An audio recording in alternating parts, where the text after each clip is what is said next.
لە دیمانەیەکی کەناڵی جەزیرە ڕۆژی 21 ئایاری ساڵی 2019 دا و لە وەڵامی ئەو پرسیارەی کە ئایا پەشیمان نین لەوەی هاوسەنگی ناوچەکەتان با ڕوخاندنی ڕژێمی سەدام حوسێن گۆڕی و وڵاتێکی پڕ لە قەیرانی تائیفیتان دامەزراند و عێراقتان ڕادەستی ئێران کرد، پۆڵ بریمەری حاکمی پێشووی ئەمریکا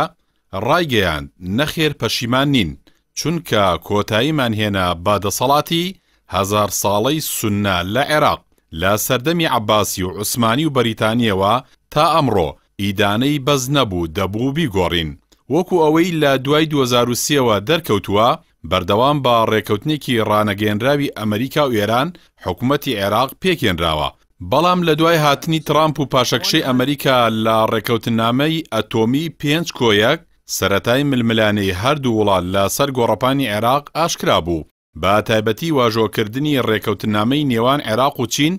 زیاتر ئیدارەی ئەمریکای تووڕە کرد، چونکە تای ترازووی ئێرانی لە عێراقدا قورستر کرد، بە تایبەتی ئێران و چین وەکو دوو هاوپەیمانی دژ بە ئەمریکا دەرکەوتون. تیروەرکردنی ژەنەڕاڵ قاسم سولەیمانی قەیرانەکەی بردە قۆناغێکی دژوارترەوە، بۆیە هەرێمی کوردستانیش وەکو بەشێک لە عێراق کەوتۆتە ناو چەقی ململانەکانەوە و چیتر سەختە بتوانێت هاوتەریب لەگەڵ ویلایەتە یەکگرتووەکانی ئەمریکا و کۆماری ئیسلامی ئێراندا بڕوات و بێلایەنی بپارێزێت. لەم قۆناغەدا نە ئەمریکا حیساب بۆ یاسای نێودەوڵەتی و سەروەری خاکی عێراق دەکات، نا حەشتی شەعبی بە بانگەشەی شەرعیەتی یاسایی خۆی بۆ دەپارێزرێ، نا پێکاتەکانیش لە دۆخی ئاڵۆزدا وڵات دەتوانن بەهێزی لۆژیک ڕوبەڕووی لۆژیکی بەهێز ببنەوە. بۆیە لە دۆخێکی لەو شێوەیەدا هەرێمی کوردستان زۆر ئەستەمە هاوتەریب لەگەڵ نەیارەکاندا بڕوات و لە ئاگری جەنگی ئەوان بەدوور بێت. ئەگەرچی باشترین هەڵوێز بۆ پاراستنی هەرێم خۆ دوورگرتنە لەوەی هاوڵاتیانی بخاتە دۆزەخی جەنگێکی ترەوە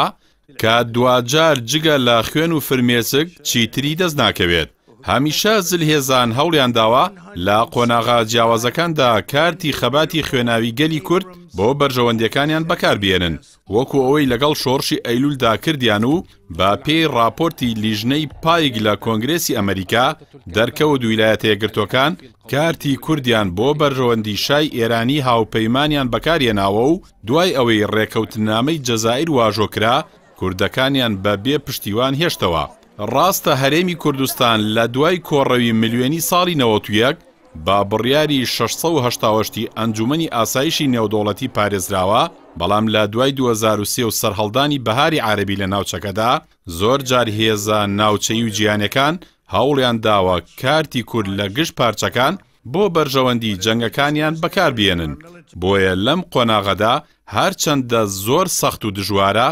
یەکڕیزی لایەنە کوردستانەکان و پاراستنی بێلایەنی لەو ململانیە گەورەیەدا دەستکەوتی قۆناغەکەیە.